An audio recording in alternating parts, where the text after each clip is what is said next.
Hey everyone, this is Dr. Tim, and this is scapular push-ups, and we'll also show push-up with the plus. We're going to get into a high plank position, either on our toes or on our knees. Knees obviously being a little bit easier. For this exercise, we're working on scapular stabilization and kind of serratus anterior activation. So we want to make sure throughout this our elbows are locked out. We don't want to see any bending because then the motion isn't coming from our scapula, it's coming from our elbows. And to start, we want to kind of imagine our sternum is getting drawn into the floor.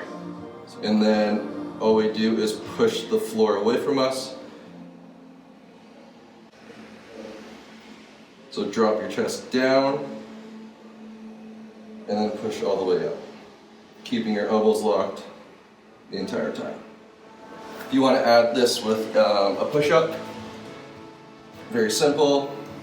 So down to a push-up, and then at the top, instead of just stopping here, we're going to add a plus. So push up,